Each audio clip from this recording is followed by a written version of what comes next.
waba uri umunyeshuri witegura gukora ikizamini cya leta, waba uri umubyeyi se cyangwa ufite uwurera atari uwawe witegura gukora ikizamini cya leta, cyaba icya primaire, icya toronkome ndetse n'igisoza amashuri yisumbuye. Ubaye uri aho ngaho tugumane muri ino video. Ngiye kukwereka amayeri 10 ashobora kugufasha gutsinda neza ikizamini cya leta. Icara hamwe ufate urupapuro n'ikaramu dutangire. Ariko reka mbanze nkwibutse, niba utarakora subscribe ntago bigusaba umwanya munini, kandaho. Wibuke no gukanda kuri iyo nzogera y'amamenyesha kugira ngo uzajye tubona na video zacu z'ubutaha tuzaduhita dushyiraho. Tukizishyiraho izajya yakugezaho ako kanya. Ntekereza ko ngubu wabirangije. Reka dutangire. Iyeri rya mbere rishobora kugufasha gutsinda neza ikizamini cya leta bituruka mu kuba wariteguye neza ni ugushyiraho gahunda yo kwiga. Timetable. Buriya ntukige mu kavuyo cyangwa se mu kajagari, mbese ntukige uko bibaye. Tegura gahunda y'amasaha yo kwiga buri munsi. Ugena amasomo ya mbere nayo washyira inyuma.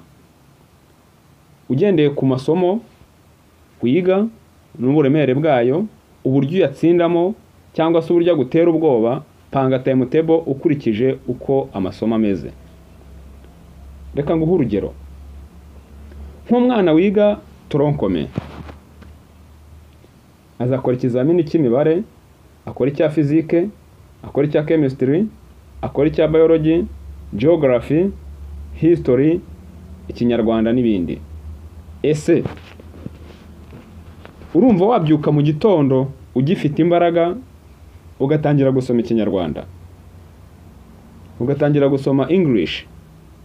Byaba byiza uramutse timetable yawe uyipanze ku buryo ya masaha ugifite imbaraga mu gitondo uhashyira imibare, uhashyira physique, uhashyira chemistry, hanyuma ya masomo yandi ushobora kuruhukiramo ukayashyira nyuma yandi.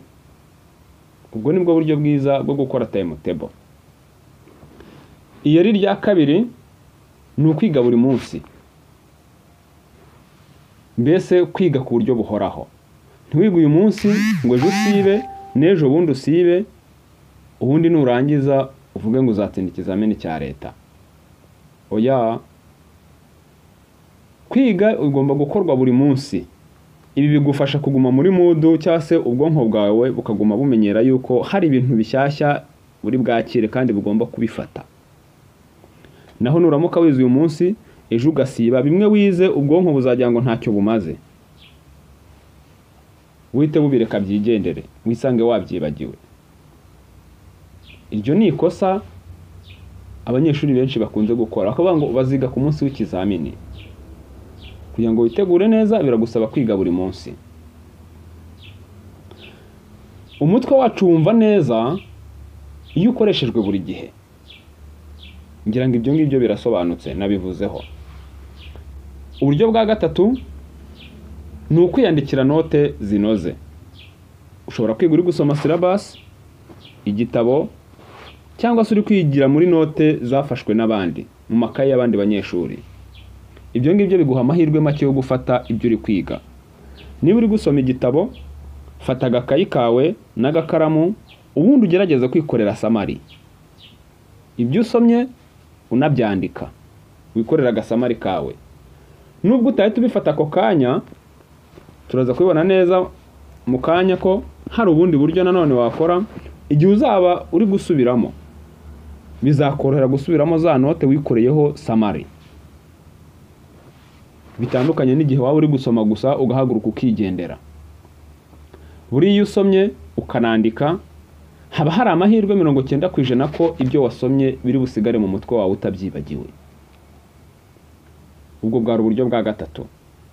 Uburyo bwa kane cyangwa se irindi yeri ryagufasha riri ku mwanya wa kane ni ugukora past papers. Past papers ni ibizamini byakozwe mu myaka yashize. Wabona aho wicaye aho ngaho nta kizamini na kimwe urakosora. Waba uri igitangaza, ariko waba uri mu nzira yo kuzatsindwa. kora ibizamini byabanje. Ibi ngibi bikwigisha kumenya uburyo ibizamini bitegurwamo, ibisubizo by'ingenzi biba bikenewe, ndetse ukabisubiriza ku gihe. Ntabwo umuntu uhuye n'ikibazo bwa mbere agisubiza kimwe n'uwigeze kukibonaho. Ibitekerezo byanyu ntabwo byihuta vuba. Ikibazo ubonye bwa mbere utakaza umwanya wo kugitekerezaho, gutondeka ibitekerezo, ariko cya kindi wabonye mbere ibyo byose birihuta. Ubizi biba biri hafi ku ntoki z'ikiganza. Kubyandika birihuta nta mwanya bisaba. Ikindi kintu cya gatanu gishobora kugufasha gutsinda neza ni ukwigana n'abandi. Nyuma yo kwiga wenyine ugafata ibintu mu mutwe, cyangwa se ugafata umwanya wo kubitekerezaho neza, ukamedita mu mvugo y'abanyeshuri, uba ugomba kwigana n'abandi. Bigufasha iki? Kwigana n'abandi biguhereza umwanya wo gusubiramo bya bindi wize, ukabisobanurira abandi. Uko ubisobanurira abandi niko burya nawe buri kubifata ku buryo bufatika, ndetse ku kigero udashobora kubyibagirwa vuba. Ibintu wize ukanabyigisha burya ntabwo ushobora kubyibagirwa. Banza ariyo mpamvu abarimu bahora bazi ibintu. Bize ibintu barongera bafasha umwanya wo kongera kubisubiramo, baranabyigisha. Ntabwo wabyibagirwa. Nawe rero nimba umaze kwiga wenyine, warangiza ukajya kwigana n'abandi, bizagufasha gusubiramo bya bindi wari wize ubifate cyane. Ikindi kintu ibintu bigufasha, ushobora kuba utumva ibintu byose, nyamara wakigana n'abandi ugahura n'uwize ibyo weho utize, cyangwa se uwasobanukiwe cyane ibyo weho utigeze usobanukirwa, akaba yabigusobanurira akaguha ibitekerezo bishya. Kwigana n'abandi rero ni ingenzi. Ikindi kandi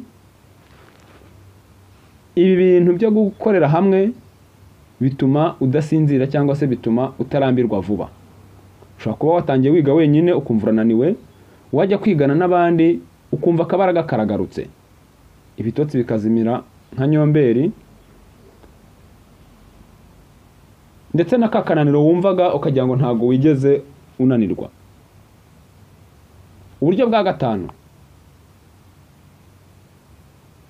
ubwo nibwo twatuvuyeho. Uburyo bwa gatandatu, ugomba gusobanuza ibyo utumva. Kuba hari ibyo utumva ntabwo ari ikosa, nta nubwo ari igitangaza. Ahubwo wibyihererana ngo wumve ko ibyo wize byonyine bihagije. Gerageza n'ibyo ngibyo utumva usobanuze bagenzi bawe. Nimba muri kwigira muri group, kwigira mu matsinda, baza ikibazo utumva. Nibyanga ubaze n'abandi biga handi. Nibyanga ntago wabura umwarimu ubaza. Gusa kuri uyu munsi nanone ikoranabuhanga ryarabyoroheje. Ibyo udasobanukiwe ushobora gufata telefone yawe, computer yawe, ugatayipinga ikibazo, ukabaza, ukabona ibisubizo. Gusa kuri ino ngingo ugomba kwitondera ibisubizo uhabwa na Google, kuko hari igihe usanga ibyinshi bitari accurate, mbese bitagendanye neza n'ikibazo wabajije, ku buryo ushobora kuba wabona amanota 100%. Ibi bigusaba kubanza ugasesengura ku bisubizo baguhaye. Uburyo bwa karindwi, ugomba kwirinda ibikurangaza. Nimba ugiye kwiga, gerageza ufunge televiziyo. Wikiga muri mashini iruhande rwawe harimo filime. Radio funga. Mbese ugomba kwigira muri natire ikwemerera kwiga koko, itari kurangwamo urusaku. Kereka nimba running style yawe wigira mu rusaku nta kibazo, ahangaha ho wakwigira. Gusa ntabwo ari buri wese uteye atyo. Icyiza nuko wakigira ahantu hatari ibintu biri bukurangaze, mbese umutwe wawe ukawufokasinga ku byo uri kwiga gusa, hanyuma ibindi ukari bubigenera igihe cyabyo. Ikintu cya 8 ni ukurya neza, kunywa amazi, ndavuga amazi ahagije, ndetse no kuruhuka. Ubwonko bwacu bukora neza iyo bufite imbaraga.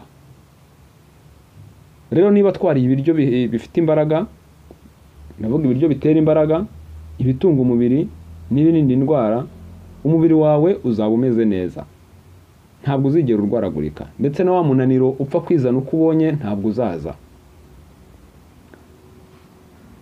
Nimba uzi ko utajya usinzira bihagije, menya ko uri kunaniza ubwonko bwawe kandi ukeneye kubukoresha cyane.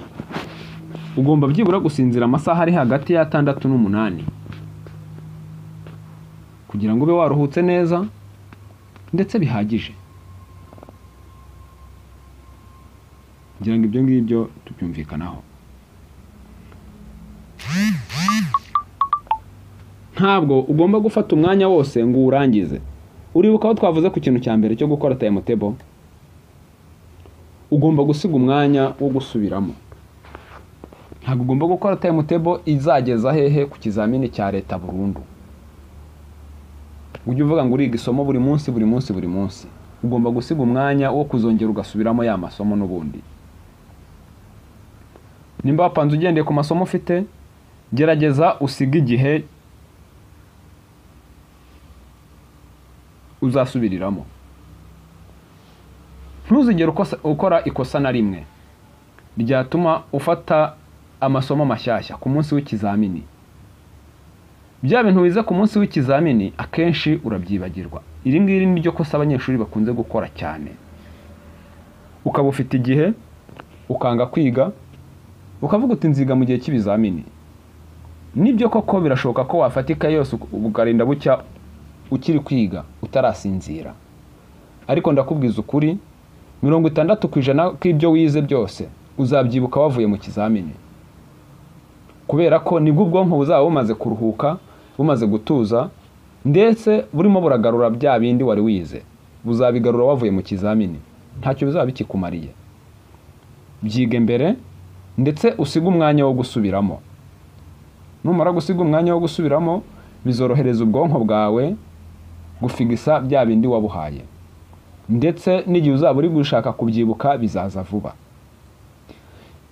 Nkwibutse ko igihe uri gukora timetable, igihe uri gusubiramo, ntabwo ugomba kugira ute.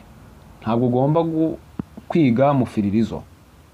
Oya, gerageza usigemo break. Numara gusigamo break, bizakorohereza. Iyi igomba kuba ari uburyo bwa 10. Yindi ngingo ya 10 ishobora kugufasha gutsinda neza. Wikiga utaruhuka. Sigamo break. Numara gusigamo break, bizakorohereza. Ingingo isa na hari ya 11, ubwo ni inyongezo. Ugomba kwizera ko ushoboye. Wize, wafashe umwanya wawe, ndetse wize koko. Izere ko ibyo wize uzabikoresha mu kizamini. We kwicara wumva udatuje, aho uri wumva ujagaraye, nta kintu kiri mu mutwe wawe. Nkwibutse ko igihe wumva nta kiri mu mutwe, ahubwo nibwo kiba kirimo. Ibi ngibi ariko bikora igihe wize. Ntabwo byizanamo utarigeze wiga. Ufatika yo kwiga, ariko nyuma uhabitekerezaho kumva mu mutwe wawe nta kintu wibuka, kumva nta kintu kirimo. Gusa biba bitangaje iyo ubonye ikibazo ugahita ubona igisubizo cyacyo, nyamara we wumvaga nta kintu kiri mu mutwe wawe. Icyo ni ikimenyetso cy'uko ushoboye. Iyizere rero, wirinde kujagarara. Ndizera kuri kubyumva neza. Gaho rero, ku cya 11 ushyire cya 12. Ntiwibagirwe gusenga. Gusenga byoroshya ibintu byinshi.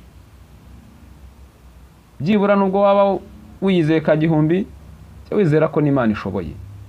Upfa kuba wizera kibaho. Ndagushimiye, nitwa Peter Dusenge. Iyi ni Maxwise TV. Nimba ibi bitekerezo bigufashije, kanda kuri like. Bisangiza abandi nabo bibafashe, ariko ntiwibagirwe no gukanda subscribe kuri iyi channel Maxwise TV, kugira ngo uzajye uhita ubona izindi video